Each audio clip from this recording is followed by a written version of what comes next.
So it's hard, but I don't think I would. Yeah. I would not let them kill that person. Yeah.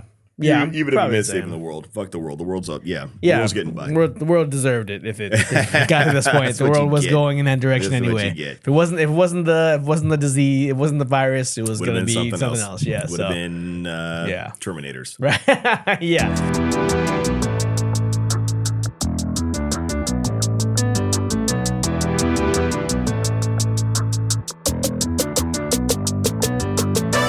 This is Geek Off the Street, your go-to channel for all things from obscure geekdom to modern-day pop culture and everything else in between.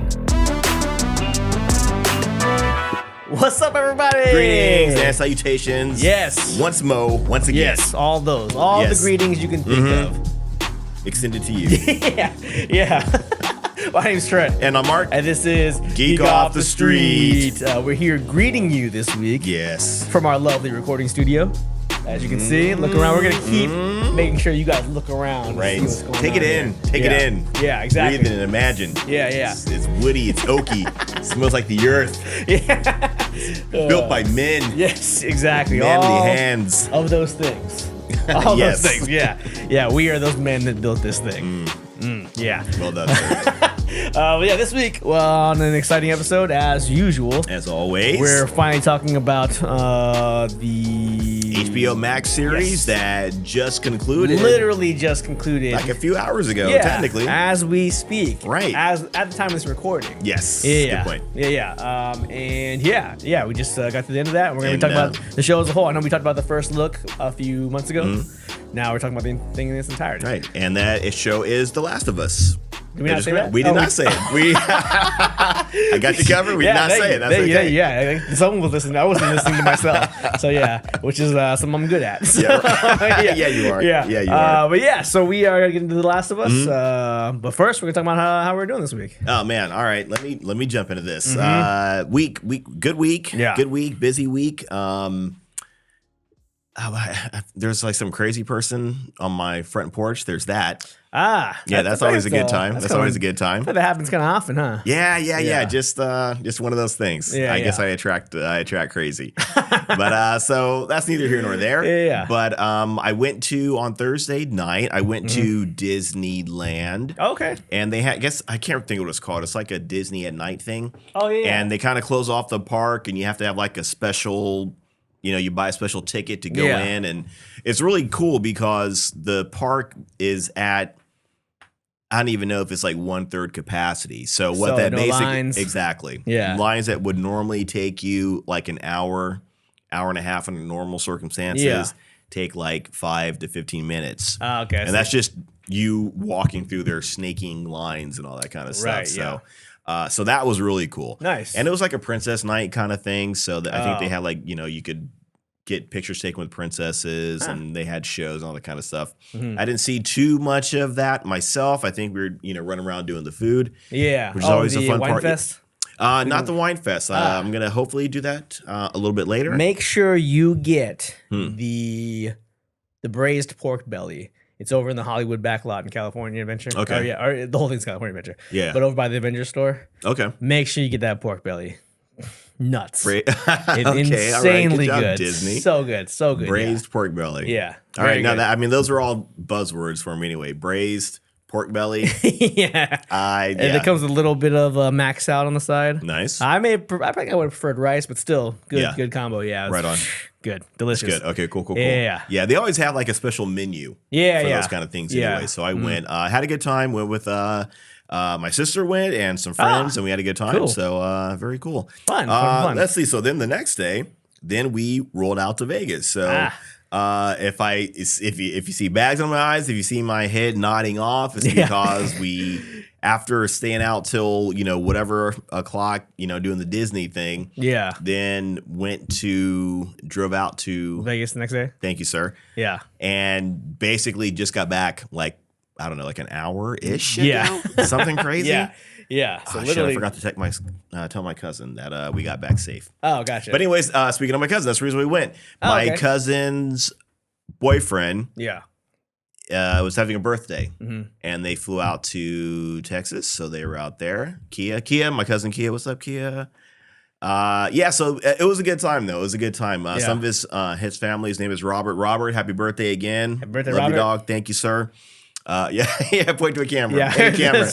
But now we had a good time though. It was a good time. Nice, man. Just ate some good food, drank some good drinks. Yeah. Kind of hung out. Went to a cool little spot afterwards. Okay. So it was a good time. We had just short weekend, but it was a lot of fun. Nice. Hectic weekend. Very packed, very busy. I see. What about you, man? Do you do anything? Nah, not really. Just had a lot of working this week. That's always fun. I'm gonna stop talking about work because everyone knows at this point. It's been 2 years now of me saying I hate my job every day, every time we record the podcast. So I bet it's every day. I bet it's every day. Yeah, it is. It basically is. Yeah. Right. So did that. Doing some editing, keeping up with this, doing all some other stuff. But nothing crazy. I did drop my parents off at the airport about an hour or 2 hours ago, maybe. Right. And they are going to Japan. Nice. And they are no safe longer flights. Yeah, they are no longer my parents. I am. Now you're a free agent. Is that what that means? Yeah, because I want to go to Japan. I was super jealous that they went, but they retired. They have the means to do so. That's cool. And I'm pretty excited for them to be able to go to Japan. And they're going to go to South Japan for a couple of days, and they're going to go to Okinawa for the rest of the time. Right on. This is a family, so okay. Super excited. Visiting family and doing that kind of thing. Yeah. Super awesome, man. It was pretty cool. And then I was on my way back. I stopped and got some ramen. Oh, okay. It was great. Quick. This is going to tie into what we're going to talk about next, but quick. I'm not going to call this a shout out, but to the guys that were sitting next to me at Mr. Ramen in downtown LA. Today is March 12th. If you guys were at Mr. Ramen between 9:30 and 10, you guys are D-bags. Oh, shit. Yeah. These guys were literally talking about how horrible everything everywhere all at once was. Shut up. All of them were like, "This is a piece of trash. It's a trash movie." Wow. 2 of them were probably in film school, or one of them was like in a writing program. Bullshit. And they're like, "Yeah, there's a horrible movie. The whole thing was stupid. Except for like last 20 minutes was whatever." And it was just dumb. I was like, "You guys are douchebags." And then then they were talking about ramen like they knew what they were talking about. I was like, "You guys are idiots. That's not how you pronounce that." So you don't know about ramen. They're such like smug dudes, man. Okay, yeah. Smug like. I think I think most of us probably know that type. Yeah, type I think of person. They know all kinds it was like of shit, 4 dudes. Like jackasses. I'm glad they all found each other because they're all just a bunch of like know-it-all. I mean, I'm not really a know-it-all like that. I am in some ways, but there's not 3 others me sitting around the table. Well, I mean, but you're not you're not douchey with it. You're not like, oh, you don't get preachy. You don't stand on your soapbox and be like, this is why, my thoughts are better than yours, or my thoughts on a certain subject are better than yours, and you're an idiot for it. You know what I mean? It's not like that. Yeah, and they were just like, because I was literally just thinking, spoilers for the Oscars if you guys haven't seen it, but I was literally thinking, like, I'm glad how everything everywhere all wants to perform. That's fantastic. Right. Killing it. As soon as I was thinking that, these dudes start talking about, oh, do you hear about everything everywhere? They won basically everything. Yeah. That was a piece of shit movie. That movie sucked. What I was like, bunch you guys, are you kidding me? Effing jackasses. I was like, if you guys, I want to know what you guys think is a good movie, because if you guys think that was a good movie, you're going to the wrong film school or whatever. Love and I mean, Thunder. I didn't go to film school. Yeah, Right, Love and right. Thunder, right? Yeah, I didn't go to film school, but I don't know. See, hearing that makes me nervous, because these guys are, man, I hate to say it, but they're probably the jackasses. They're going to get some sort of like job working in the industry. Yeah. And they're going to be producing like stupid shit. Yeah. I mean, I don't know these guys. The only thing I know about them is that they sound like they're pretty pretentious. Yeah, obviously, very, very pretentious. right? Yeah. And they think a movie that was clearly great. Yeah. For a lot of reasons. A lot of reasons. Yeah. Which, go back and listen to that episode where we covered it, man, because we were really we were floored by it. We were floored by it. Yeah. Oh, and then they said one thing. It's like, I don't know why the actors all won Best Actors, Best Supporting Actor. There wasn't even any acting in the movie. I was like, what is wrong with you guys? What a bunch of fucking I was idiots. gonna take my giant bowl of ramen and just dump it on their table, or I'll do something, just something like to shut them up. I was like, I'm trying to enjoy my favorite food on the planet, on my way to go do one of my favorite things, record this podcast, and these guys had to effing just be sitting there ruining it all. Wow. I was like, yeah. So I was a little bit. I was like, man, I'm gonna. There's 4 of you guys. I mean, they're all kind of skinny dudes. I was like, I could probably. I could get it. Yeah, I could probably. I forgot his name from Short Round. I could probably do his moves on you. But you guys were all just skinny little dudes, and we were in Little Tokyo. So I was like, this magic happens here. Martial arts magic happens here. And I think it's in my favor. You know what I mean? So, but I was like, I'll let it go. If finish a ramen, I'll pay, and I'll get out of here. Yeah. So yeah, I've been pretty douchey. They're kind of being douchey to the server, and I was like, I don't like you guys. That sounds like that's who they are. All around. I was like, you guys just. And the thing is, like, I don't have an issue with somebody, not liking the movie. I guess that's fair. Maybe you don't like it. Maybe you don't get it. I suppose. And I don't know. They were talking amongst themselves. I guess I just imagine they're going to go out and start telling other people this movie was no good. Yeah. I don't know. My thing is, like, if you hear the movie's doing that well, maybe you just don't get it. Yeah. And again, not to be an asshole. If I was in that situation, I would be, well, wow, it's getting all this kind of credit. Maybe let me give it a second look. Maybe I missed something. Maybe I missed something. And then if I watch it again with an open mind and I still don't get anything out of it, then run with it. If you don't like it, you don't have to like it. But yeah, because they one dude did say, it's like, and the everything bagel, that was so dumb. And I was like, oh, well, maybe you missed the point. Right. Yeah, clearly. Yeah. You have to be missing the point. Yeah. See, that makes me nervous. Like, how can you be going to film school or... Yeah, I think like 2 of them were. One of them was in film school. One of them was like in a master's program for writing or something. Or you just got accepted for a master's program.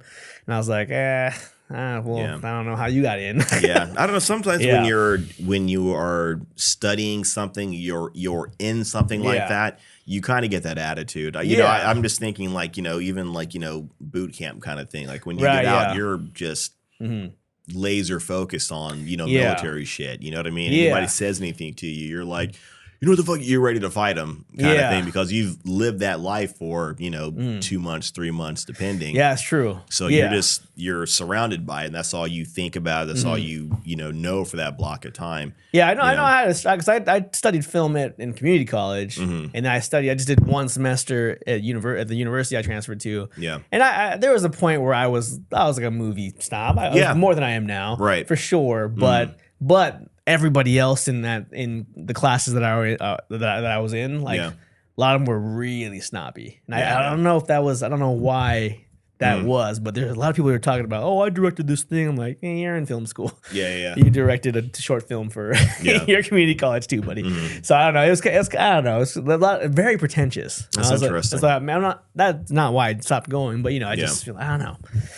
I don't know. Maybe I can see how art kind of brings that out in people. You know what I mean? Sometimes if somebody is into art and it's something is considered more highbrow kind of thing. That's kind of what it's that trap that people fall into, where they kind of look down on the regular people, the plebs that you don't know anything about what's really going on. It's really good, but Everything Everywhere. So speaking of the Oscars, speaking of the Oscars, I drove through LA trying to get here, and it was busy on the Sunday night. Probably maybe because of the Oscars. I don't know. Right. Yeah, I don't know how important the Oscars are, but and I was driving. I was driving back out here, obviously, and my friend Dr. Lyles, thank you, sir. Yes. He was sending me like kind of like some regular updates. Okay. Oh, like, nice. Yeah, he was saying like, oh, so-and-so won. Because I think I saw wherein Jamie Lee Curtis won. Yeah, also so that was won. Cool. Yeah. Jamie Lee Curtis won. So has she won an Oscar before? That was her first one. Yeah, that was her first one. Phenomenal. How I think deserving, because like Jamie Lee Curtis she has a career. Yeah, she's a fantastic actress. From what I feel like, and that was very cool, very cool of her to be able to do that, to win the Oscar, let alone from this movie, right. And she mentioned her parents. Her parents were both actors. I can't think of her mom's name right now, but Tony Curtis, is her father. I want to say Janet Leigh.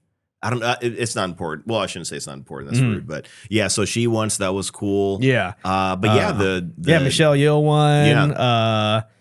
Ke Huy Quan. Yeah. He plays he's the husband. Right. Husband, yeah. He also won. What a great emotional time for him too, to be back in Hollywood and winning that. And I think Best Picture, right, as well. Yeah, I think it won Best Picture, it won Best Director.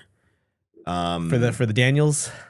Yeah, so it was okay. Yeah. Yeah, very good. Yeah, I guess the daughter didn't win anything, which kind of sucks. Yeah.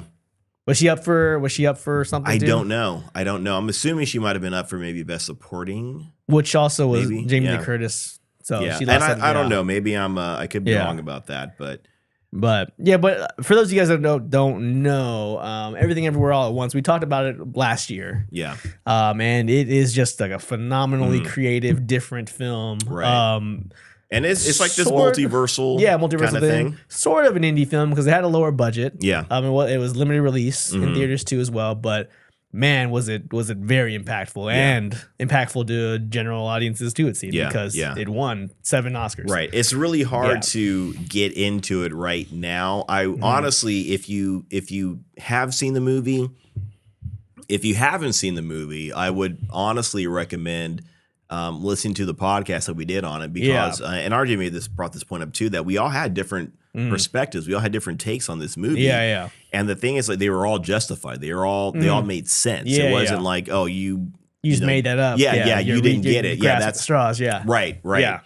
We all, and that's the funny thing about this movie. I think maybe depending on where you are in your life, you may get something different from that movie. True, yeah. Like on face value, it seems like it's supposed to be like this sci-fi action thing, but when it gets down to it, it's about family more than anything else, you know, and the family, dynamics, acceptance, tolerance, love, all that stuff, all that comes with it, all the human stuff about being in a family just sit in this multiversal sci-fi world, you know. Yeah, just slip it right in on you. Yeah. So and it's a phenomenal film. It's fantastic and very well deserved. I also want to say to that Brendan Fraser won that's Oscar what I was thinking. He might have won for Best Actor for The Whale. Yeah, he was getting a lot of buzz, which is great, man. Like Brendan Fraser, he seems like a very likable, nice guy. Yeah. And I guess he had a lot of issues over the last 10 years or so because and he's been out of Hollywood. Yeah, I think he had issues with like his wife, but also some mental problems, that kind of stuff. So for him to return. And to return in a pretty big splash, making a pretty big splash is pretty great. Yeah. And he's one of those guys, one of those actors that he comes off as very likable. Yeah, you know what I mean? Yeah. I don't want to necessarily say it, but Will Smith is kind of the same way. Will Smith is like, he's just this very likable guy that you want to hang out with, right? Exactly. You know, so when you see him, you're like, I like this guy. Yeah, maybe Nathan Fillion type, maybe. Exactly. He has that kind of charisma. Yeah. And Brendan Fraser, same kind of thing. So you like to see the good guy get a win, kind of. Yeah, thing, exactly. So it kind of seemed like that. I don't think there's ever been. I don't know. I don't really pay attention to the Oscars typically, and there's never. I feel like I've never really been like, oh, I'm glad this one won, like my favorite movie won. But this time, it's like a lot of things that I enjoyed won. That's right. So well, really just Everything Everywhere All at Once and Brendan Fraser. So but pretty cool stuff. Yeah. Right. So let's drink a toast. Yeah, we'll drink a toast. Before we get into. Yeah, let me see. What are we drinking today? Yeah, today we are drinking. This is something brand new. I hadn't seen it before. Like I said, I was in Vegas, but it's Jack Daniels and Coke in a can. Look at that. Look at that. Is that about? Yeah. Which one? Yeah. 7%. That's pretty good for a can. Let's crack it open. Crack this guy open. I was gonna say let's shake it up, but let's not do that. let's not do that. At least not in here. Yeah. And let's drink a toast to Everything Everywhere All at Once. All at Once. Yeah. And Brendan Fraser. And Brendan Fraser, yes. Okay. Yeah. It's actually not bad. Usually I hate mixed canned drinks. The pre stuff, it's horrible. I hate it. Oh, all right. I'm gonna take some of that. It's not a bad balance. It's got the Jack in there. It's got the Coke. Yeah. Yeah, it tastes like if I had 7 of those, that's probably a big hangover. But I like that. Yeah. Pretty tasty. I've seen these before at Bevmo, and I was wary of them, but yeah. Yeah, this is compliments of our of our mini bar over here off camera. Yes. Maybe someday you guys will see it. Maybe you won't. But who knows? Yeah. You'll think less of us if you see what we end up doing with it. But so let's get into another guy drinks cracked. Let's get into some Last of Us maybe. Shout outs. Oh, if we have any shout outs. Oh, we have a couple of shout outs. Okay. Yeah, a couple of shout outs on the Instagrams. On the grams. Some new followers. Let's get into that real quick. I'm gonna keep drinking while as you're it doing loads. that. Don't mind me. Quite a few followers this week. We got well, maybe I lied.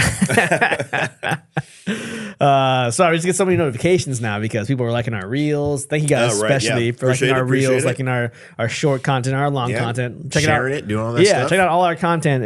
They're doing well. They're doing well on the internet, and it's all thanks to you guys for checking out our new content. So Don't Be a Hero podcast. Oh, nice.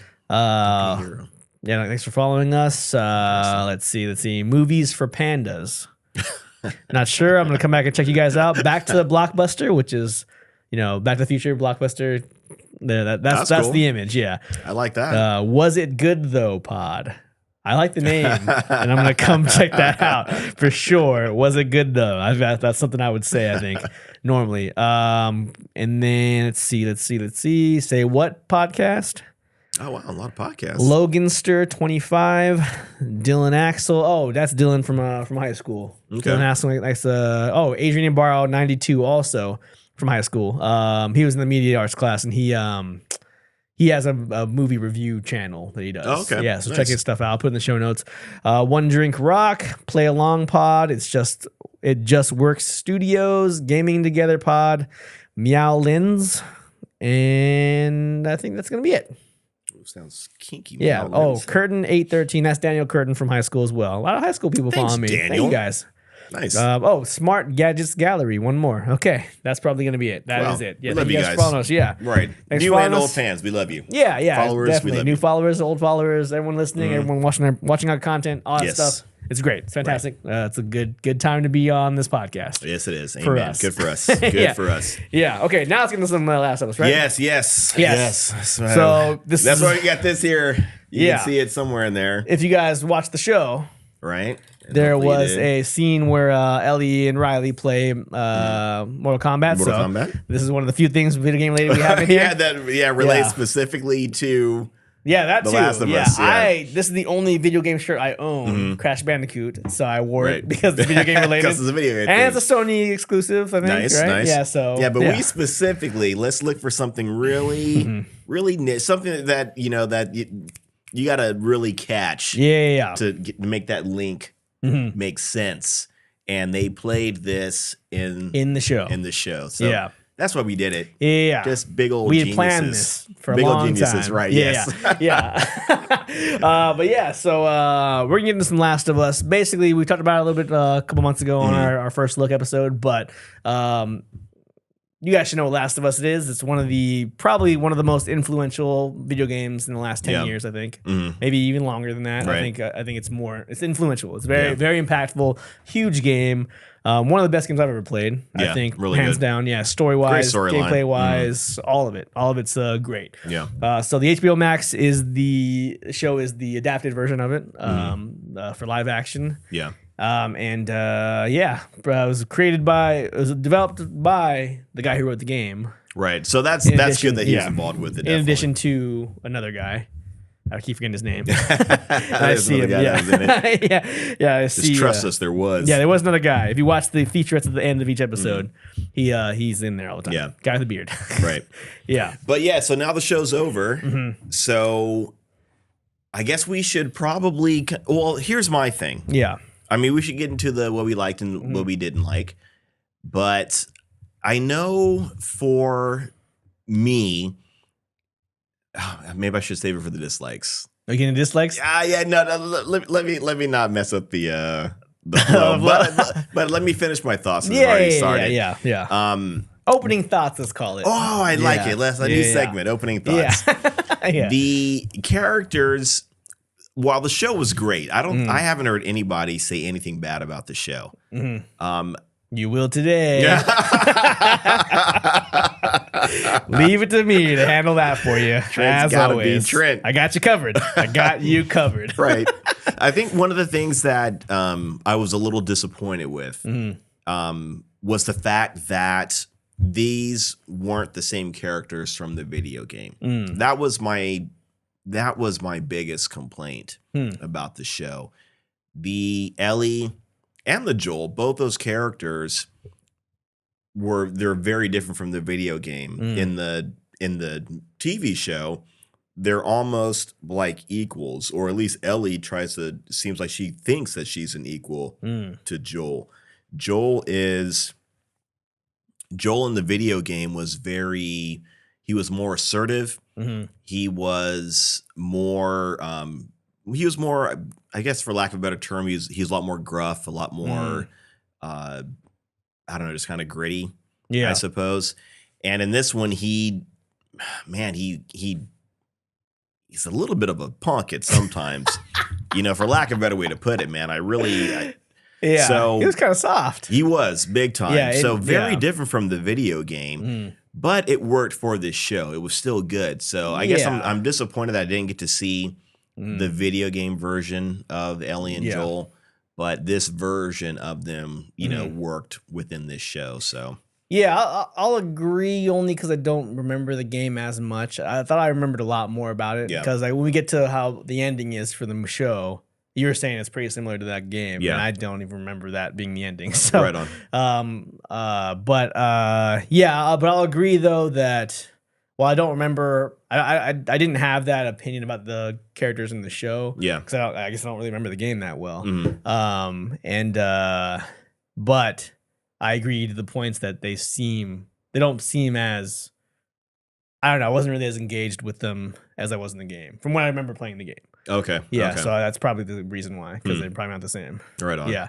So what are your positives? What do you like about it? Okay, so this is probably gonna sound shitty, but for an adaptation of a video game, I think it's good. Yeah. I think it's a very good. It's very well made in a lot of ways. I think this shows that they care about the source material, but they wanted to detract and be a little bit different as well. Right. And this is very, very much so not one of those moments where it's like, I'm just going to do my own thing. I don't give a shit about the fans. Right. And there was a lot of care put into it to make it good for the fans, but also good for new people, new fans as well. Yeah. And so I think because and maybe it's because we don't ever get good adaptations of video game movies ever. But this was a good adaptation. Right. Like this is maybe it's not a perfect show, but this is a very good game plan for adaptations going forward. Like this is the way to do it. Yeah. This is a good way to pave the way of making good video game adaptations to movies or shows. Right. And I think it was well done in that regard. Yeah. Yeah. As a show by itself, I mean, I'll get into the negatives maybe later, but there's that. I like Pedro Pascal typically. Yeah. I think he's a good actor, and he's like kind of blown up recently, right? With a lot of movies. He's also obviously the Mandalorian. He was Joel in this one. He's in that Nicolas Cage movie, that Unbearable Weight of Talent. He was in Wonder Woman, Game of Thrones, Wonder Woman 2. Yeah, he's got a lot of movie roles. He's got some more coming up too. Yeah. So good to see him like thriving. Yeah. I was watching him on the one of my favorite shows, that Hot Wing. The Hot Ones. Oh yeah, he was on that one last week, and I watched his interview, and he talked a lot about how he got started as an actor and that kind of thing, and it was pretty cool the way he got going. Yeah, that's cool. Nice. But it was I like Pedro Pascal, and I think with not so much as being Joel from the game, but just as an actor and as a character, I think Pedro Pascal is pretty awesome. So right. I think he did a good job with what he was given. I think. Yeah. Let's see. Let me jump in on that too. I agree that for a video game product or whatever being converted into a TV show, this, in my opinion, is one of the best ones that I can remember, especially for any sort of thing to be converted from one, media to another. Yeah. And then also the fact that it is based on a video game. So even on those two factors alone, if you want to look at them, separately, I think they did a good job. There haven't, like Daredevil, probably one of the best ones I've ever seen. That might be the best one. I mean, that might be the very best one in my opinion. But this one was very good as well. Like I said, the characters are very different, but the show itself was very good. And I like the fact that they did pay a lot of respect to the original game, and even to the extent that they had some moments from the game that were shot. I won't say like for like, but were very, very similar to the video game. So what you saw in the TV show is what happened in the game. Maybe at a slightly different angle. Maybe the backgrounds were a little bit different. But even some of the lines, some of the the dialogue was taken right from the game. So, which is cool. I give them so much respect for doing that. And again, like you said, it shows that they have a lot of respect for the source material. The fact that they would go that far and do that is amazing.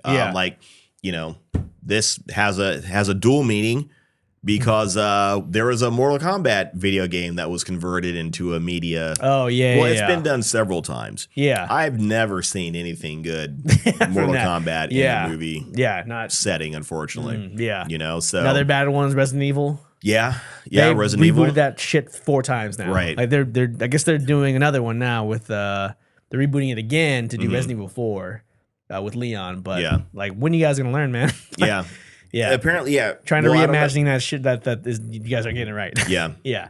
And so, just again, we've said this before too, to stick with the source material. It's got a fan following for a reason. Yeah. And I feel like if anybody has done that, these guys have done it with this show. Yeah. Like I said, again, a lot of the characters they've changed around a little bit. And I know, like you said, they clearly wanted to put their own spin on it. They wanted to make their own thing. And what they made was good. Yeah. So I don't have a problem with that. Like I said, it would have been nice to see some more. Yeah, because the thing is that there's so many good things about the game. Yeah. So like changing those good things in the game, it's hard to replace them with something good, just as good, if not better. Yeah. You know what I mean? Yeah. And they did that in some ways, which I don't think it was successful every time. But I did like how they didn't pull a lot of punches. Like I was afraid that they were going to keep the two brothers alive, Sam and Henry. Yeah. They're going to keep them two alive. Interesting. Because I was like, oh man, I hope you guys aren't gonna like get all Hollywood and be like, we gotta have some hope in here. Yeah. So I was torn apart, but still glad that they stuck with that, because that was the reality of this world they lived in, a lot of consequences, which was which added to the depth of the story and the characters and their growth and change. I felt that they were going to probably have to stick with that with Sam and Henry. They're going to have to stick with that. It would have been almost with like with The Walking Dead and Glenn. Like that's a very pivotal moment. Within that comic book and then within the show, so you have to do it. And that was again, that's another one of my likes, and it goes back to what I was saying about how much respect they have for the source material. I think people really started to really take notice of it was, I think, when the 3rd episode came out with Nick Offerman. Oh yeah. That was a great episode. It was very different from the video game. So it was interesting that it was so different from the video game, but it worked for the show that they were, what they were trying to do. I don't know, saying which one is better or worse, like what happened in the game compared to the TV show. I don't know if I can say which one is better, because they both work. The way it went down in the video game, and again, we talked about it, I think, on the show before, is I can't remember their names right now, but the one, Frank, the one that left, I can't think it was Frank, I'm not sure, but the one that left, they just find his body. Oh, okay. And you don't know that they are in a relationship. Yeah. You don't know the extent of it. They were just, they're just partners. They were trying to survive together, but one of them decided to take off. He didn't get very far, apparently. So it worked for the video game, and it works for that world. So I have 100% respect for that. But at the same time, it was great storytelling what they did with that third episode and how, they decided to kind of go out together. Yeah. Yeah. No, I think that episode by itself was well done. I'll get into why I don't really care for the flashback episodes in general in the whole series, as a whole. But the episode standalone, it was very well done. Yeah. I guess I don't remember what happened in the game. I barely remember those two characters from the game. When I'm thinking back. So it's really just the one character because the other character's already dead at that point. So. Let's see, what else did I like? All right, so getting into the quote unquote monsters in this world. Man, I'm kind of conflicted on that. I like that they tried to have some sort of science behind this is what's happening. This is the reason why. They tried to, even the first episode, they tried to explain this is, how fungus can work and what they'll do and that kind of thing. And then with the infected, the way that they operate is very different. Even the way the infection spreads was a little bit different. They kind of took some interesting changes to it. Yeah. I'm not sure what the point of, if you're already bit, you become infected. What was the point of the mouth tentacles? Just some extra creepy, maybe. Yeah. I was okay. Maybe it had to do with like this is how they're all connected, I guess, because they're all connected by they're all like a hive mind situation, right? So if you're bit, are you not connected? You're not quite connected as much. It's a different level of connection. I think they kind of all have the tendrils in their mouth though, like. Yeah, I'm just wondering why would you do the tendrils? Like for example, if I was going to infect somebody. And all I had to do was bite them or whatever. Okay, I bit you. I'm going to walk away. Yeah. I'm not going to bite you and then do the weird tendril thing in your mouth. Yeah. Did they do that more than once, though? Or was it just with Tess? They showed it with Tess, and I think they showed it with Ellie's mom. I think the creature was trying to get close to her, and the tendrils came out of her mouth. Oh, gotcha. Okay. So, I don't know. Maybe the biting is accidental. Maybe they really are trying to do the... I don't know. Yeah, I guess I don't really. Yeah, I didn't even realize. Yeah. I don't know. I don't care. I guess. Really, Interesting side note too. The woman that played Ellie's mom. Was actually Ellie, the voice actress for. That was kind of a cool part too. They brought the voice actors in. Some better than others, but yeah. I think obviously the Ellie's mom in the show played Ellie in the game. Yeah. The guy that played, I think his name was Percy in the episode before. Yeah. He was like one of the goons. Yeah, he was one of the henchmen, one of the toadies that Ellie kills. Yeah, he puts the butcher knife in his neck. Yeah, he was did the voice of Joel. Mm-hmm. They should have made him the main bad guy in that episode. I don't know. Oh yeah, that would have been cool. Yeah, make him the main bad guy. Give him a media part. Right. He was just kind of like I disagree with you. Or guy. maybe have him beef up and have him play Joel. Or just have him play Joel. Yeah, because he already has the voice for it. Right. Yeah. But there are some other characters. And like Marlene actually voiced Marlene. It was actually Marlene. That's And then I guess the guy, I don't remember the character in the game, but the guy that was the henchman to the right hand man to that Karen lady. Her name wasn't Karen, but I just called her Karen. Yeah. She was annoying. That her right hand man, he was the voice of somebody in the show too. I remember that. I forgot who, but so again, it shows they've got a certain level of respect. Little Easter eggs here and there to be exactly. like, we know where it came from. We want to give some some props and whatever. Props, exactly. Props to the original people, which is kind of cool. Then they try to do it, Yeah. There's one more thing I wanted to say that I liked, but I forgot already. Yeah, I like. I want to say like the world building. I suppose it's I don't know. It's not so much that because you really just kind of dive into it more than anything else. And by the time everything's said and done, the world's effed up. And But overall, I think they did a good job with everything. I enjoyed every episode. Again, some more than others.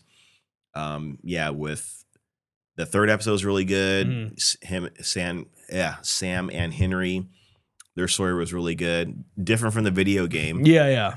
Didn't quite go down like that, but once everything came to a head where the child attacked Ellie and they were in the room, that was pretty similar. Yeah, to that how happened. It went down. Yeah. Does Henry kill himself in the game too? Yeah, he does. Okay, yeah, he does after he shoots Sam. Yeah, and he kind of did the same thing. He pointed the gun at Joel, and Joel, I think, was trying to like, hey man, I know you're freaking out right now. I think Joel was trying to help him, as it almost seems like Joel was just trying to, Joel just being like the alpha male was gonna, give me the gun kind of thing. But I think he was like, hey man, I know you're hurting right now. Just keep your head about you. Yeah, but it's great. And in the video game, it's great too. It's just, it happens in this quick moment. You barely have time to process it. Yeah, kind of unfortunate that goes down. Kind of tragic, but good for the story. So, but good for the story. Yeah, he wasn't deaf in the video game, so that was different. Yeah, that was different. That was kind of a cool little twist too. Yeah, like a good shine to both people of deaf hard of hearing. I don't know what the proper term is. Sorry. But then also for that world, that's actually kind of valuable to be. It's valuable in the way of communication, but also a detriment because he couldn't hear. He really couldn't hear. Right. So it's kind of hard to like defend yourself if you can't hear. Yeah. But yeah, kind of a cool little like layer, I thought. It is, yeah. And I think it garners more sympathy, for the character. He's like, it's this nice little kid, kind of thing. So, I mean, it's good for getting those emotions. They only had an episode or two, or an episode and a half, or whatever, to really get you to feel for the characters and all that. So they did a good job with it. I know they had deaf characters in The Walking Dead, at least in the TV show. I don't know about the comic book, but in the TV show they did. And how do you, quick side note, everybody. Yeah. How do you survive if you're deaf in The Walking Dead world? Yeah. Like everything is like just that. I mean, at least the way they did it in the show, everything was like a twig snaps. And you turn around, and then there's a monster on you. Right. That was their main thing. Like if some character's out in the woods somewhere, these zombies were like stealth ninjas. Oh, gotcha. You know what I mean? They could be walking through the forest, not making a sound, but then when they're right up on top of you, that's when they break a stick to let you know I'm here. So I don't know how you survive in that world. But anyway, that's neither here nor there. Yeah. But yeah. Any more likes, or any more likes? Yeah, I think that's probably the gist of it. That's the gist of it. Yeah, I guess we can get into some couple of dislikes. Couple of dislikes before we round it out here. For me, I watched a lot of the episodes kind of at the same time, like or not at the same time, but like in a row, back to back. Yeah. Man, I don't have words today for some reason. I'm like not able to come up with words today. Words are not. Here? Yeah.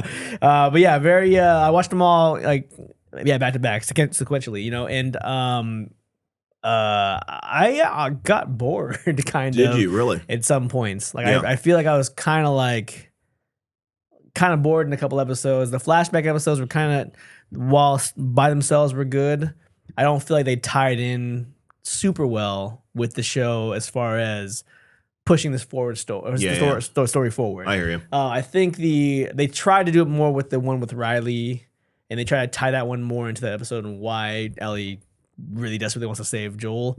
But I don't know, I didn't really feel the impact. Like, it didn't really seem like it was like they explained it in that featurette after why they did it the way they did. And I was like, I get it. I get that's what you're going for, but I didn't really think that was a great connection to warrant the whole episode being a flashback. Yeah. And then the Bill and Frank one, that was a fantastic episode. Great storytelling within that episode.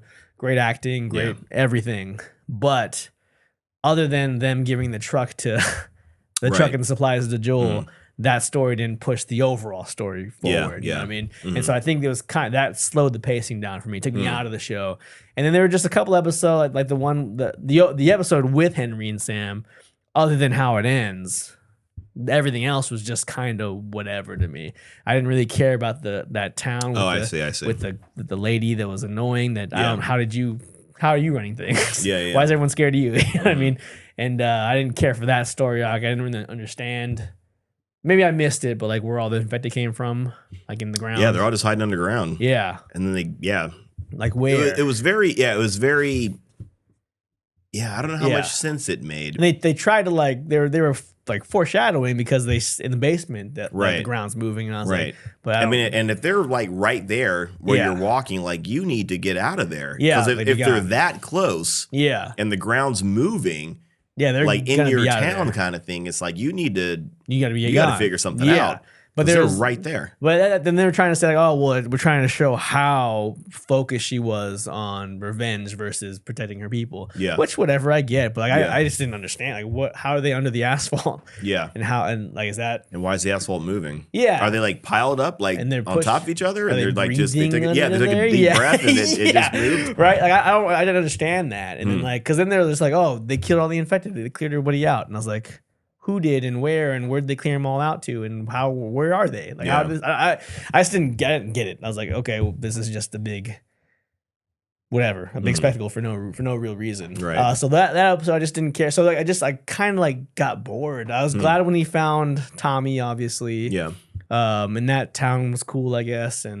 But I don't know. I didn't feel like I really cared as much through the whole story. Like by the time we got to the end, I wasn't really buying their relation, how close they'd become. Yeah. It didn't seem like they went through, I mean, they went through a lot, but it didn't seem like they went through quite as much to warrant who they are. And then by the 9th episode, Joel's like smiling and jokey and like a completely different person. Right. And Joel's not that guy. Like, he's never that guy. He's never. He's always reserved with the slight changes. Yeah. The slight moments where, okay, he does care about Ellie, but he's not jokey. He's not like, he doesn't try to cheer her up all the time. Yeah. He was like really big time. And like kissing up to you. Yeah, and I really didn't need to see the scenes with. I don't feel like this happened in the game, but like where she was like, "Oh, time heals all wounds." And he's like, "Well, not time, but fighting for the right thing," or something. And I was like, I didn't need to see it. Yeah, like that. There should be an untold bond that you guys have. Yeah, built, you don't have to say right. Yeah, you don't have to say it. Yeah, you don't. Or like say it like 90% of the way and then you stop because I feel like they did that like as well in this last episode. They started to talk about it and they left it there. It's like let us fill in the blanks. Yeah. You know? Yeah, exactly. Yeah. And in the very end, he's like telling her a bunch of stories about Sarah, and like he's just like reflecting and being all happy, and like, oh, you guys would be best friends. And I was like, this is kind of like out of character. It kind of goes back to that as well, right? Because the Joel from and maybe that's part of it too. Maybe again, this isn't the same Joel. Yeah. So Joel from the video game, as you were talking, it really reminded me of the classic Wolverine and Kitty Pryde situation. Right. If anybody knows anything about the X-Men comics, like back in the day, like late 70s, early 80s, Chris Claremont run. The thing that saved Marvel, basically. Saved Marvel, saved the X-Men, saved Marvel. Right.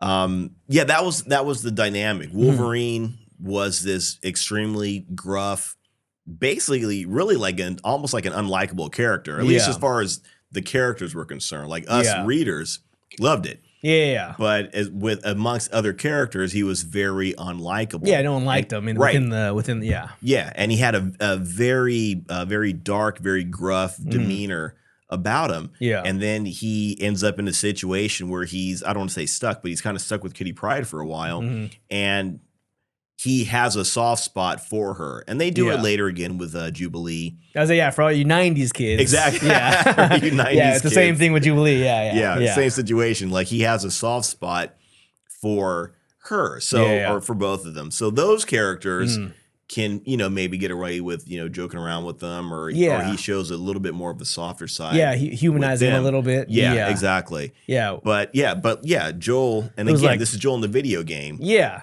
It was like a complete 180. Yeah, where he's like not even the same person. Right, and like a lot of the stuff they're doing in the show was not the guy from the game. And I talked about this before, and clearly I'm having a hard time doing it. Yeah, but separating the video game and the TV show characters. Yeah. Joel and Ellie. You know, but again, it's hard to do because those video game characters are so great, so iconic. Yeah, and it was a very slow burn for them to get to being strangers. To then really becoming family. Yeah, and they are 100% each other's family. Yeah.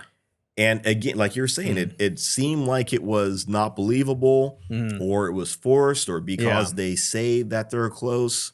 Or they say things that make it sound like they're close. I didn't see, I don't know, I didn't see where it happened. Or how it happened along the way. Exactly. Yeah. You know? It kind of just like, went from, exactly. Yeah, kind of went like from 0 to 60, yeah. Yeah, so by the time we get to the point where Joel's like going through the, like killing all the fireflies, which is like, how many fireflies you didn't kill without getting touched? You know what I mean? There are a lot of guys he killed without even he killed it. Well, I'll tell you this. He killed a lot in the game. He did. He killed a lot in the game. He went through them. Yeah, he did. But I wasn't really feeling the impact by the end I didn't of see the that show. I saw some of that part. Yeah.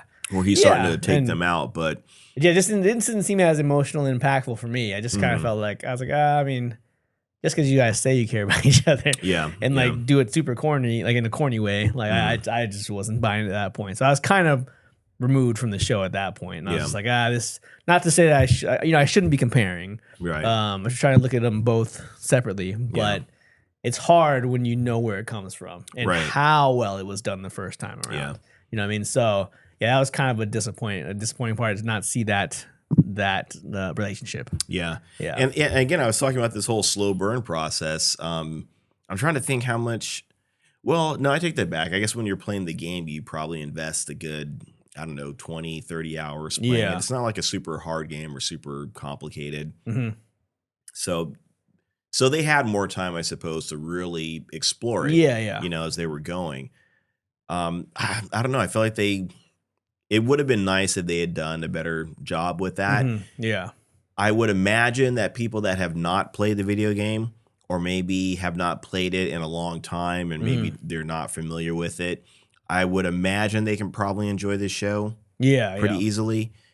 Again, it's disappointing how different those characters are. They're the main characters. So and it's not even so much in how they perform necessarily. It's their relationship together and their growth. I think it's just it kind of seemed a little not phoned in, but just artificial in a lot of ways, you know. And so in that part, again, like I was talking about last week, how less is more, you know, like slight changes, capacity to change, those kind of things go a long way, I think. And it came in a little heavy-handed when it was just like Joel was just this happy-go-lucky guy by episode 9, which is he's never, even in the game when he's with his daughter in the beginning, he wasn't that guy. And even in the beginning of the show, he wasn't the happy-go-lucky jokey guy with his daughter, you know? Like he wasn't even that then. So now he's like a completely different person than he was even at the beginning of the show, you know? So didn't seem very as organic as it should have been, I think. But I think that's a good way to put it. It wasn't as organic as it should have been, could have been, kind of thing. And I don't blame the writers, or I don't blame the actors. It's you know, it's the writing. It's that's how it went down. I'm trying to think what else I didn't like or. I think when they were trying to explain why Ellie is immune. Oh yeah, you know, I didn't need that. Yeah, the mystery was better. Just make it. It's one of those, one in a million things. Right. And again, if you take one in a million, that would mean there's like a bunch of people that might have the same effect going on to them, or that might be immune. The only caveat would be if they might have been immune, but they might have gotten killed along the way. They might have gotten killed by other infected. They might have gotten killed by other people. Just random accidents of life might have happened. So that's the reason why you don't find them. And even if they are, they They may not be able to get to a medical facility kind of thing where they can get this and there's no connectivity in this world. Like there's no exactly. Yeah, no one's calling. There's no internet, right? So maybe there are other people that are immune. The world's a big place, are just man. out there somewhere, right? And we just don't know about it, right? Yeah, you know.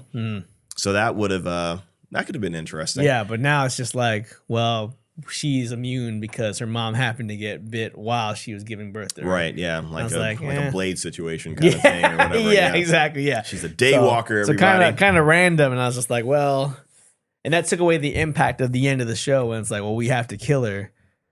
Or why don't you guys try making some new ones? Yeah, try that same process. Try doing that, Marlene was there when it happened. She knew what happened. Right. So she had to know, well, if that's the way it does it, let's try some experiments. Yeah. You know, get some guinea pigs and yeah. The only issue with that, and I'm thinking, well, I mean, she didn't have any problem, you know, kind of sacrificing Ellie. I mean, but that's one person.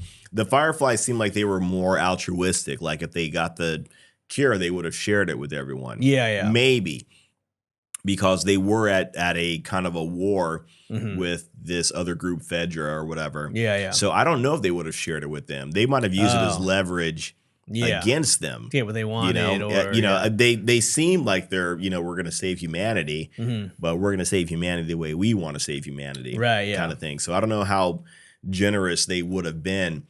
But the reason why I bring that up is I wonder...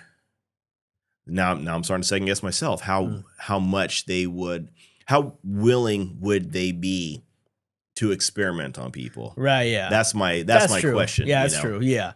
Yeah, but I don't know. But the payoff you would get though. Yeah, that's true. I just feel like it was just kind of like, oh, this is a once in a lifetime thing. She's the only one that we know that's like this, but we know why. Yeah. Versus we don't know why, so we need to cut her open and find out. Yeah. You know what I mean?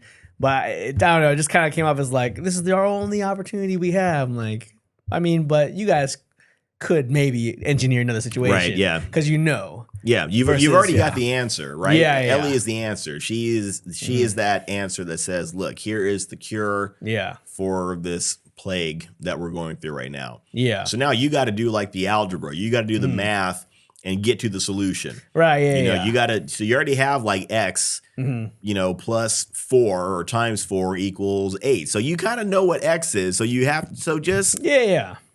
Just go just go get it. Solve for it. Right, you know? Yeah. And so now that they have a few more of the facts, it makes it like not as impactful versus in the game where so you don't know why. Right. And Joel makes a decision to not let them take her. And so for all we know, this is it. She's the one person that's immune. Yeah. You know what I mean? And now we're never gonna know if she could have saved the world or not. Right. That was the real question. That could have been the world saving thing. And it seemed like it could have been. Yeah. You know? So I mean, this is the obvious question, you know, posed to everybody. What would you do in that situation if it meant sacrificing your I would say like the most precious thing to you? And I think for Joel, it probably is for him. Yeah. Like I said, he's a very reserved, very closed off guy. But as far as he's concerned, Ellie was the most important thing to him. Yeah. You know? So what would you do in that situation? Like, would you be able to sacrifice the most important, the most precious person, also a person that depends on you? Yeah. So it's not like if it's, you know, like if it's someone that's capable or like an adult, when it comes to like someone that's like a child, and someone that depends on you, which again, I think that made it again more impactful in the video game because Ellie wasn't such a, you know, I'm as good as you kind of thing like she was in the series. So it made it more like you want to protect her, you know, you want to keep her safe kind of thing. So so. What do you think you would do in that situation? If you like the most precious person to you, would you be willing to let them kill that person if it meant saving the world? Well, I mean, if I'm the hero, if I get to be the hero if I get to be the hero afterwards, kill them all.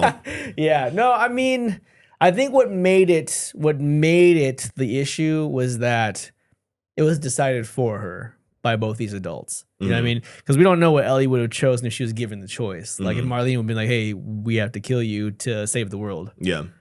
Can we kill you? You know what I mean? Like it would come down to what Ellie wanted to do because it's her. Yeah. She's the one that's alive. But I think I don't know. It's kind of hairy to put it in that situation where both of these two other people are deciding for her what's the right answer. You know? Yeah. And I think. But for me, that's some real world stuff right now. Yeah, right. People deciding for other people. Yeah, right. That alone. Yeah, I mean, for me, I don't know. That's a tough one. Like, isn't even guaranteed that you can save the world. Yeah. Yeah. That's a good point too. I guess there are no guarantees with that. Yeah, because you're not saving the infected, the ones that are already infected. Yeah, the ones that are already infected, I would imagine. I would imagine that's the case. Yeah, so it's not necessarily a cure. There's a deterrent, I guess. Yeah, like a vaccine, but not necessarily. But if I would imagine that if you got bit, then you wouldn't. I mean, you could probably get like beaten or mauled to death still. But if you get bitten or whatever, it's not a death sentence or whatever, or that you're going to turn. I think in the game, Ellie. She would have made the choice to do it. Yeah. From what happened in the game. I don't know exactly how the TV show ended. Yeah. But in the game, I think she would have done it if she had been presented with a choice. Because like you said, it's like the two adults. Yeah. They never said to her, even in the video game, like, "Hey, this is the case. Do you want to do it?" She said, "Yeah." And then Joel said, "No, I'm gonna save you anyway."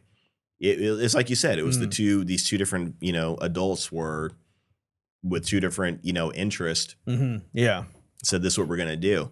But yeah, I've thought about that. Not so much in this kind of situation, but just another storytelling context. Yeah. Like, what would you do in that situation? It's hard, especially when it comes to kids. Like, I honestly do not think I would. I think I would do the same thing. Yeah. I would get her out of there and let, we got to figure out another day or another time, another way. Yeah. And then, I don't even know if I would present it to that person later. Maybe when they're an adult. Yeah, yeah. But see, the funny thing though, too, is though, like maybe when she becomes an adult, maybe whatever's keeping her safe, it's no longer effective. They need to get it before she goes through puberty or something. Oh, yeah. Or if the more time that she's out in the world, there's more time for something else to maybe compromise whatever's keeping her safe, or that she just dies and they're not able to get the magical antidote to cure everything. So it's hard, but I don't think I would.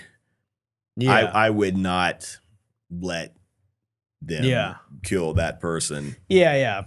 Yeah, even if it meant saving the world. Fuck the world. The world's up. Yeah. The world's getting by. The world deserved it if it got to this point. The world was going in that direction anyway. If it wasn't the disease, it wasn't the virus, it was going to be something else. Yeah. Would have been Terminators. Right. Yeah.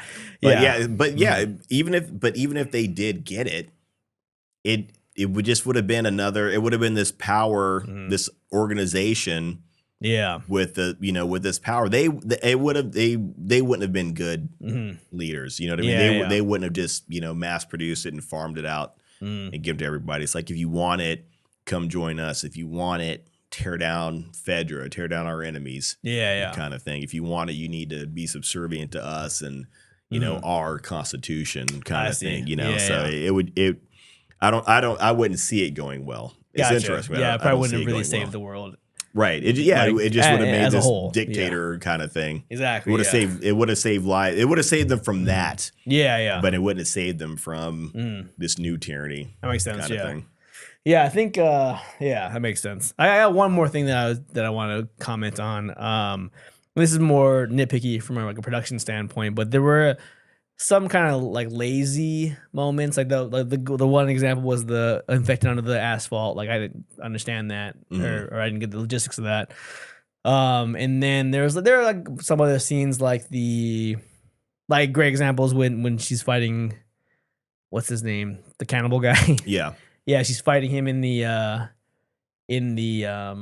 lodge. Yeah, in that lodge thing. A couple of things happen. Like the fire starts and he just looks at the fire. Like, and then could have stopped it, and then just like, no, we're gonna fight until this place burns down. Yeah, with us in it. Like, come on, would a sensible person do that? Maybe he wasn't sensible, but he was sensible enough. It seemed like, and then like if that's where they eat, and that's where all the food was kind of around. Did the rest of the town not see it burn down? And the rest of these savages that were like, we need to kill the people that killed my dad. Nobody else came around. No other townspeople came around. Where were they all at? Where is everybody? And then Joel and Allie just walked out of there while it was burning up, and nobody saw it. No one came to look. No one. And then there's just a couple. It just seemed lazy in some ways when it came to like the production. And like when they find the giraffes. Yeah. How does she see them? Right. Yeah, because she like looks to this off camera. Yeah. Drops the ladder. So you got to see this, and she goes up through like 2 floors. Right. She runs around the corner. Yeah. And goes up some stairs. And then goes goes up some more stairs and then goes outside. And then she sees then she sees the drum. Like, how did you see that? That's just like lazy placement of shots. Like, that's clearly like obviously she was looking off screen like from a filming standpoint. Right. But like it still didn't make sense. Right. Yeah.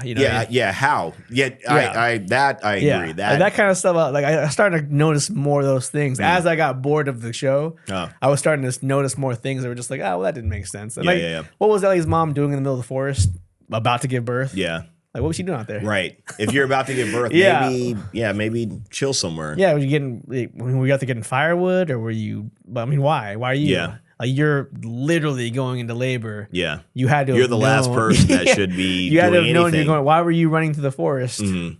What were you doing out there? Yeah. Like what? Yeah. Unless some sort of explanation for that would have been nice. Yeah. Right. Like maybe if their camp got overrun some kind of way, because she was clearly running from, and one of them was like tracking her, which was weird. Also kind of weird, right? Yeah, that seemed weird. Because she got out of the clearing. And then there's nothing all the way to the house. Mm-hmm. Nothing chasing her all the way to the house. And then she got in the house. Yeah. And then, she was sitting there. And then went into a specific room, locked that room, and then seconds later, the infected comes in after him. Yeah, where was he at this whole time? Right. How did he track you directly to this room when he wasn't, and he didn't see you go into the, I don't know. It was just kind of lazy the way it was like shot and sequenced, I think. Yeah.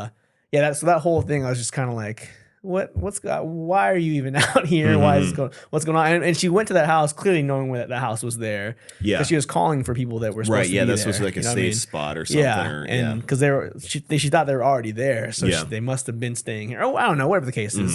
So I didn't like, I was like, what's going on? Why is this happening right now? Yeah. I kind of thought of it as like a safe house kind of thing. Like if something goes wrong, meet up here kind of thing. Yeah, maybe. Yeah. That makes sense. Yeah. But I mean, still, the fact why should we have to guess that? Yeah, there's no tracking. I mean, those things don't track. I mean, they kind of like run go after what they see or what they know. But the fact, that this thing did all that. And then after she had assuming just from how it was shot from her leaving the forest to get to the house, it didn't see her at any of those points. So how did he? If it did, we would have heard it, because it's not like the thing's like being sneaky. It's just it's foaming at the mouth and slobbering and running. And, making noise. Yeah. So that's true. So I was like, oh, where did that guy come from? Yeah. I thought she lost him. Right. Yeah. So So I don't know. It was kind of like lazy. It seemed like kind of like they let these kind of fall through the crack. These kind of moments just to be like, oh, well, there's some shock in here. She's gonna be giving birth and killing a monster at the same time. Right. Like focus on that. Like I want to focus how we got there. You know what I mean? Yeah. So I think it just kind of came off as a little lazy. Mm-hmm. Yeah. I would have liked to have seen maybe a little bit more of the monsters. I think the clickers and the bloaters are really interesting monsters. I mean, the show wasn't so much about. The game is obviously about gameplay. Yeah. So I get that. So you don't have to necessarily have too much of it in there, but some more of it would have been. Yeah, because there wasn't a lot at all. There really wasn't a lot at all. And I know it's not about that. It's not about the infected. It's not an all-out war with the infected. That's not what this is about. It's about the characters. But a little more would have been cool. A little more would have been cool, because that's the world they're in. Yeah. And again, they talked about when they did come out of the ground and they rushed everybody. And they swarmed all over the place. They wanted to show the reason. They said they wanted to show the reason why humanity was beaten back is because these things do this kind of stuff. They swarm out of the ground. So maybe focusing on these monsters a little bit more would have been an example of why humanity was pushed back. If you had shown that, it would have been more engaging for us. So it was, some little things like that. Overall, though, I mean, I feel like I've complained more than anything else, but I still did enjoy the show. Yeah. I think it's hard for me to get past the whole with Joel and Ellie. Right, yeah. And I wanted to love it. Like I really did want to love it because it is good. Yeah, it's good. It's good, and it's based on something that's very, very good. You know what I mean? But I wanted to enjoy it for what it was, and I really and again, like zombie-esque things are very easy for me to enjoy. It's like my guilty pleasure. I can enjoy those things very. That's why I give a lot of passes to. I can give a lot of passes to a bad zombie movie because some things are cool. It's just it's easy for me to enjoy it. Yeah, and I did enjoy it a lot. But maybe not a lot, but I did enjoy it. Yeah, but I wanted to absolutely be floored by it, and I wanted to love it, and that it didn't really quite get there. Yeah. So, what do you think you give as a rating? As a rating, I'm going to I'm going to give it like maybe an 89, maybe a 90. I might give it a 90. Yeah. Just because they really did a good job of doing a lot of nods to the video game, taking some like shot for shots and line for lines from the video game and bringing them in there. Talking about that whole flashback scene with Bill and Frank. Yeah. That I agree, that did change the pacing. That was like this big speed bump right in the middle of it. Right. But the story was done so well. And I liked that they were going, like you said, just to get the truck, but there was this whole amazing backstory behind them getting that truck or behind that truck being there. So I did enjoy it. And like I said, I do agree with you that it was it did stop the pacing. Yeah, I wouldn't say it slowed it down. It kind of stopped it. But it kind of showed, the world that they're in, I suppose. Yeah. So I didn't hate that. But yeah, I think I might give it, I'll give it a 90. Okay, gotcha. I'm trying to find the Rotten Tomatoes here. Sorry, I'm not ignoring what Mark's saying. I'm trying to look it up on Rotten Tomatoes. You hear a word I said. So Rotten Tomatoes is sitting at a 96%, critics 89% audience. Okay. So very high. Yeah. For both. Yeah. I'm maybe more like at a 72. Oh wow, I would say. That's pretty low. I don't feel like I'll go back and watch it again because it didn't seem like it was exciting enough for me to go back. Because I got so bored. Maybe episode 4, 5, and 6. I think in that area. Yeah. I just didn't really care for a lot of it. And I just really wanted to see the character growth. Yeah. And it was a little artificial. Yeah. And that was the big thing in the game. So yeah, that was the important part. So because you get really attached to these characters in the game. And that was like the first time when I was really like, man, this is like a movie almost. This is cinematic, but I'm playing it. You know what I mean? Yeah. That was the first time I really felt that way about a game. Right. So I was a little bit bummed out about that. But overall, good show. I think everybody should check it out, whether or not you played the game. Yeah, definitely. Yeah, it's a good show. It's a well-made show. It is. Yeah, I think I probably will try to rewatch it again. I think I will rewatch it again just because zombie stuff is cool. Yeah, I might try to. Yeah, I'll probably watch from the beginning and maybe watch all the way through and see what's up. But if you guys want, let us know what you guys thought of it. Yeah, true that. Was it a good adaptation? Was it not? What would you do with your loved one? If your loved one was on the line, what would you do? If it meant saving the world, but you had to give up the most precious person in your life. Right, yeah. What would you do? That's a very ethical question. Right. That's the classic, superhero-esque kind of thing. You know? Tough decisions you gotta make. So but anyway, that's it. That's it. Yeah, we're gonna be done talking about that. Let's get into our final segment. What are we into this week? Yeah. The Last of Us. I watched The Last of Us quite a bit. No, so but yeah. I don't think I had a chance to really get into anything this week. I was a pretty busy week. Seemed like it. I was busy crazy people on my porch. Yeah, went to Disneyland. Like I said, that's always cool. But a lot of craziness going on in your life. That's about it, though. Keeping busy. Yeah, man. Crazy week. I got into some pretty cool stuff this week. Oh, nice. So I'm taking this Edgar Wright. Like he has like a BBC Maestro course. Oh, nice. Yeah, so he talks about basically his history in filmmaking and his approach to filmmaking, his style of filmmaking, and it's awesome. It's amazing. But in that, he talks about a couple of his first movies, like the couple he did just before he got hired as a director, which led into Spaced. So he made Space is a TV series that Spaced, he did. the TV series, so check that out. That's he made amazing. it when he was Very like good. 22. Yeah. 21, 22. He was really young. That's when he met Simon Pegg, Nick Frost. Yeah. And Sarah Hines. And those guys are like the same age. They were like in their 20s too or something. Yeah, they're all a bunch super of stupid young kids. Yeah, right. And for them to give the reins to these guys. But Edgar Wright has been making movies since he was like a kid, and he was making like long movies since he was a kid, like 60-minute movies. and then he made 2 movies just before he got hired. One was called Dead Right, which is basically what became Hot Fuzz later on. Okay. It was like a 50-minute short film. And then he made another movie, it was like a Western movie called A Fistful of Fingers. It was basically akin to like a Mel Brooks or like a Blazing Saddles type. It kind of like a Looney Tunes kind of. It's really, really silly.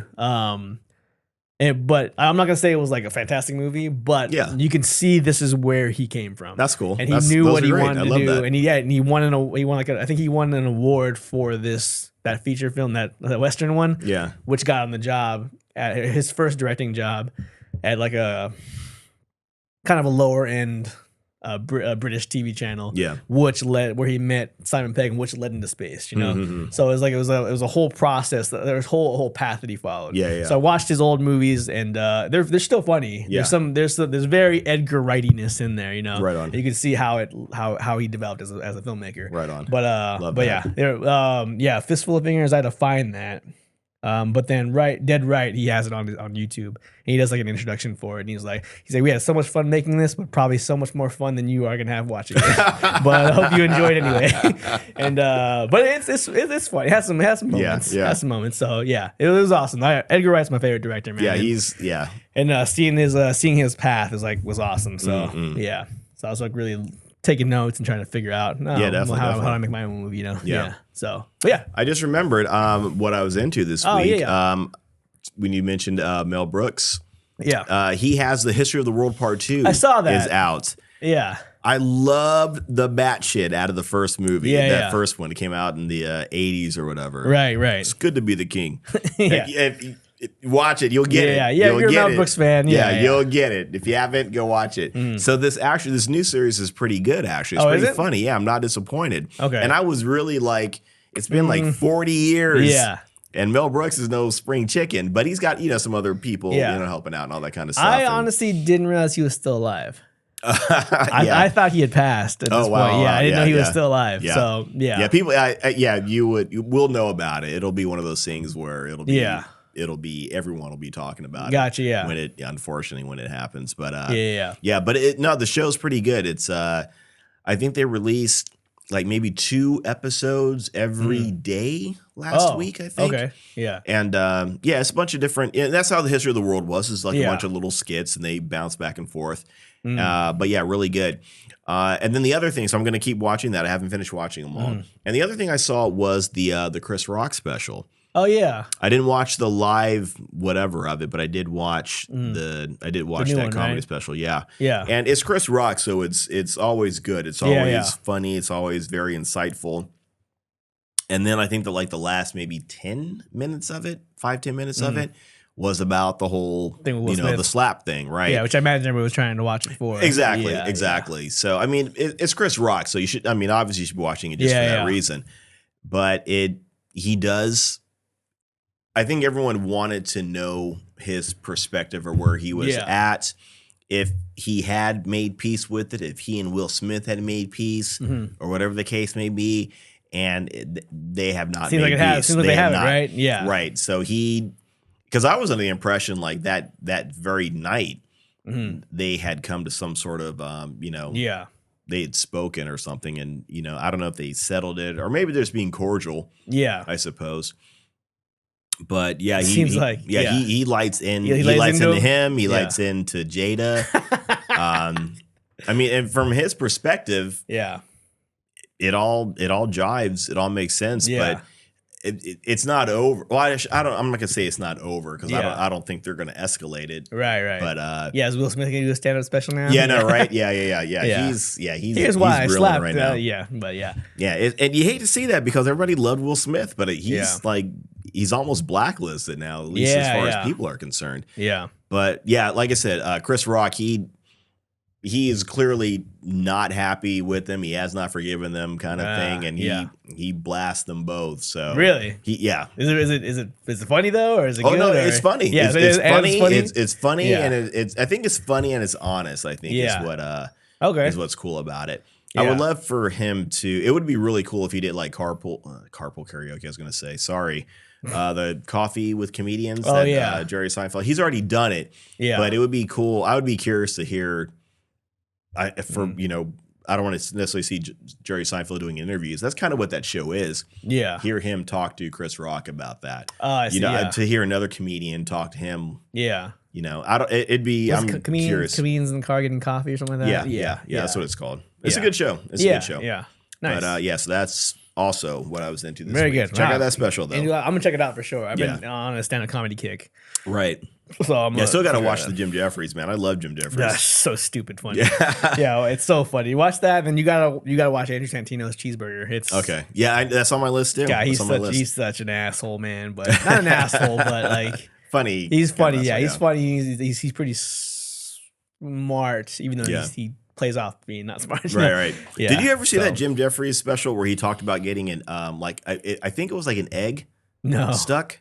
No. All right, is it on one of his? There's 3 or 4 on Netflix. He's got a couple. I'm gonna watch for sure. I mean, they're all worth watching, obviously. Yeah. He's a funny dude. But dude, when he's telling this story, you are like.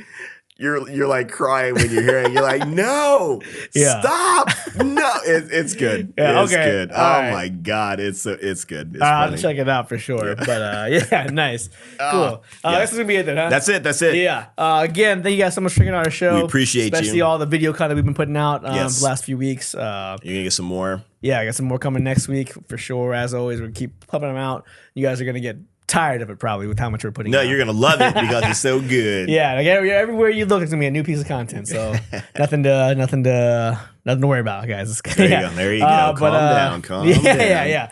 But otherwise, you guys can check us out on all of our locations: Instagram, TikTok. We're just the Gots Pod now. The Gots Pod all across, except for YouTube and Facebook. Can't really change those, but we're on YouTube and Facebook. So we're on YouTube and Facebook. Yeah, so all of our video content are on all those sites. We got the full length episodes on Spotify and Apple Podcasts and all the other ones. So we're all over the place. There's no reason for you guys not to check out something that we're doing. Right. So, but thank you guys to those who are checking it out. Yeah, it means a lot to us. So, I guess that's it, man. That's it. So we did. Yeah. Well, next week we're talking about Shazam. Yeah, Fear of the Gods. Yeah, part Movie's 2. Coming out, I You're excited?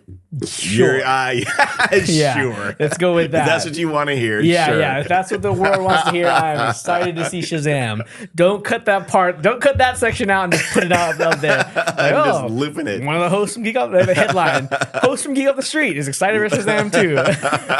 Says it over and over again. Yeah, just looping it. Yeah, don't cut that part out. I'm not. I'm at a point where superhero movies are. I don't look forward to them because. I don't know. Yeah, I know what they're gonna be. I know what to expect. Yeah. I'm not gonna get anything different. Yeah. If I hear something from an outside company, from one of the, someone from the not from Marvel or DC, then I'll be like, okay, let me see. Yeah. But whatever.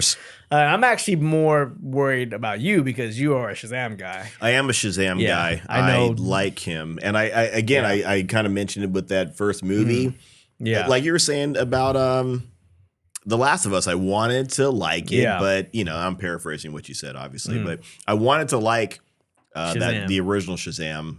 I didn't like it as much as I wanted to, unfortunately. So I honestly do not know what to expect with this one. I'm not expecting much. Yeah, I don't know where they're going with this necessarily, but We're gonna watch it. We're gonna check it out. Hopefully, we'll be pleasantly surprised. I'd like to not have to pay for it, but there's always a catch. But I'm not a hacker, so I can't. Yeah. Figure out to get a free copy of it. So, we're gonna be doing that. So if you guys want to follow along, I can't imagine there's gonna be a lot to spoil. There's a good chance this is gonna be the last Shazam movie for a while. Until, especially with all the revamping. Yeah, until with the reboots, and this is one of the 3 films that we got left for the current DC before it reboots to DCU. So they're not gonna be too many spoilers, so you can still tune in. Yeah, I imagine. But yeah. That's I'm prepared for that. Mm-hmm. Anyway, it's super late here. So my gosh. We're going to call it a night. Thank you guys for listening. As always, my name's Trent. And I'm Mark. And this is Geek Off the Street. All right, go kick your ass in this game. Okay. Let's do that. Here you go. I'll just play one player mode. I thought I hit you. Someone else is into the tournament. Okay. This is all going on.